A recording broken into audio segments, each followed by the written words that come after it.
Itu sukses sebenarnya. Dia menurunkan tingkat kemiskinan dari 53% ke 6%. Indeks per kapitanya tertinggi se-Amerika Latin. Human Index Development-nya tertinggi se-Amerika Latin. Tetapi gara-gara menaikkan sedikit saja ongkos transport, turun jutaan orang, dan pemerintahnya hampir jatuh. Kemudian juga prestasi ekonominya bagus, tetapi jatuh oleh mahasiswa. Pada saat apa? Pada saat dia memberikan kuota 30% buat PNS di sana dari kelompok pejuang kemerdekaan. Mahasiswa yang kesulitan cari kerja marah. Ini kenapa ada privilege buat kelompok tertentu? Poin saya.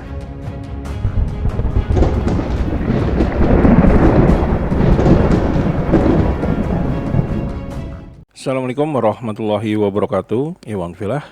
Beberapa waktu yang lalu ada statement yang sangat menarik ya, sekaligus mengerikan dari pengamat politik Burhanuddin Muhtadi, di mana dirinya ditanya mengenai tentang bagaimana kondisi bangsa Indonesia ini setelah beberapa kali diterpa oleh banyaknya demo dari para mahasiswa.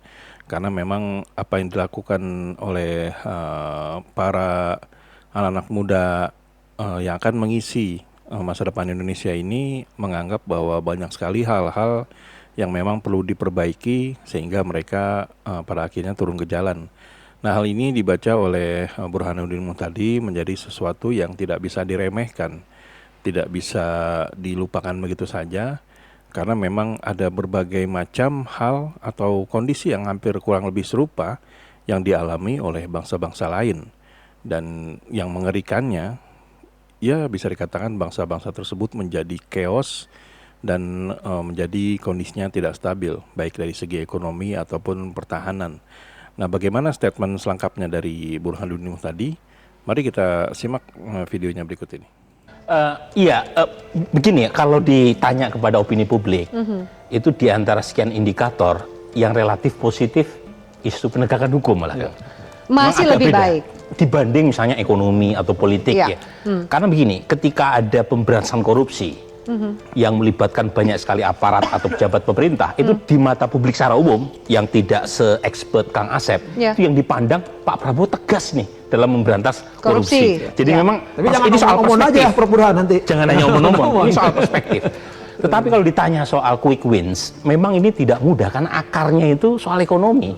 Dan soal ekonomi itu tidak bisa segera dilakukan, secepat membalikan telapak tangan. Tetapi yang bisa dimulai dan bisa dilakukan oleh pemerintah adalah mengontrol dan mengendalikan diri sendiri. Jadi kita ingat ada banyak blunder itu yang muncul justru dari istana. Karena antar menteri tidak terjadi saling koordinasi, antar menteri terkesan saling menegasi diri sendiri.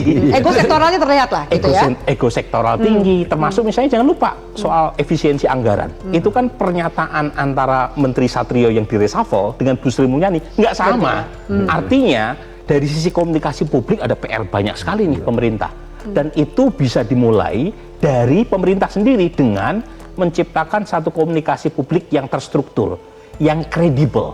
Dan itu yang tidak terlihat. Jadi di tengah banyak ancaman, di tengah banyak tantangan, saat yang sama komunikasi publiknya itu juga damage. Jadi minimal diperbaiki dulu komunikasi publiknya. Nah, yang kedua ini yang penting. Saya terus terang, memang sekarang yang terlihat adalah resentment atau discontent di kelompok kalangan terdidik. Demo-demo kan sebagian besar mahasiswa. Tapi jangan lupa, ada dua kejadian itu yang berawal dari kelompok kelas menengah, kelompok terdidik. Satu Chile. Chile ini sampai ditulis oleh Hatib Basir sebagai paradok Chile. Karena Chile itu sukses sebenarnya. Dia menurunkan tingkat kemiskinan dari 53% ke 6%. Indeks per kapitanya tertinggi se-Amerika Latin. Human Index Development-nya tertinggi se-Amerika Latin. Tetapi gara-gara menaikkan sedikit saja ongkos transport, turun jutaan orang, dan pemerintahnya hampir jatuh. Nah, yang kedua, Bangladesh belum lama ini, Sheikh Hasina. Sheikh Hasina itu dinobatkan sebagai perempuan terkuat menurut Forbes. Times juga menyebut sebagai salah satu orang terkuat. Kemudian menjadi Perdana Menteri paling lama. Kemudian juga prestasi ekonominya bagus, tetapi jatuh oleh mahasiswa. Pada saat apa? Pada saat dia memberikan kuota 30% buat PNS di sana dari kelompok pejuang kemerdekaan. Mahasiswa yang kesulitan cari kerja marah. Ini kenapa ada privilege buat kelompok tertentu?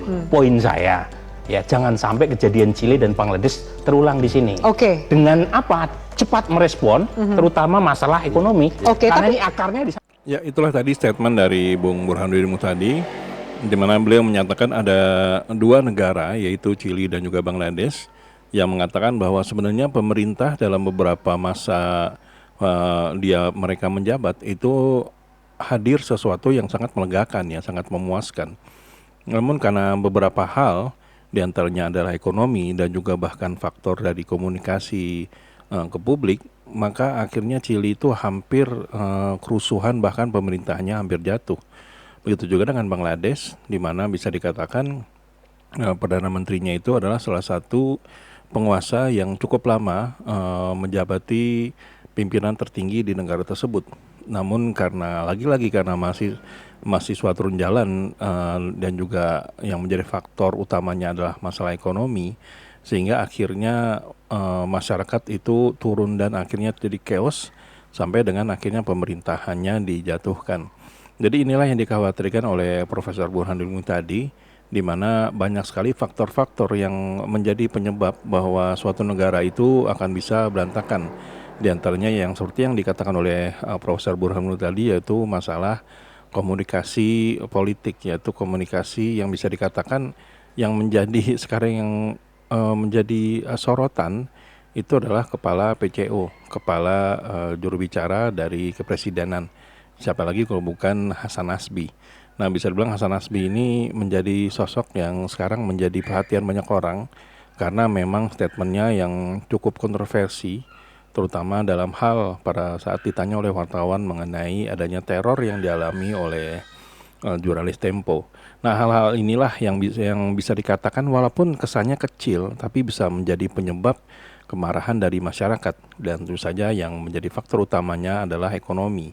Dan itu berlaku di Bangladesh. Ya, itulah bisa dikatakan statement yang cukup mengerikan ya dari Profesor Burhanuddin Muhtadi, di mana tentu saja beliau hanya mengingatkan dan mencoba untuk agar pemerintahan bisa memperbaiki, baik itu memperbaiki dalam cara berkomunikasi kepada masyarakat ataupun meningkatkan ekonomi bangsa kita, sehingga bisa dikatakan semakin kenyang masyarakat, maka tentu saja mereka tidak akan cepat marah.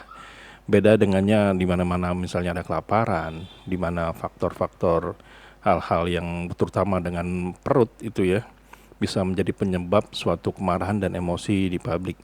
Mari kita doakan bersama, semoga bangsa kita, semoga tanah air kita ini dalam keadaan baik-baik saja.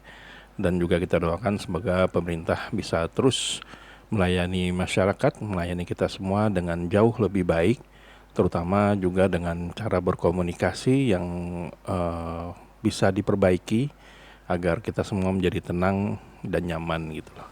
Jadi sampai di sini ADN Project, bila teman-teman ada yang ingin sampaikan silahkan tuliskan di kolom komentar ya. Bila memang kami ada salah kata atau salah data kami mohon maaf. Wabillahi taufiq wa hidayah. Wassalamualaikum warahmatullahi wabarakatuh.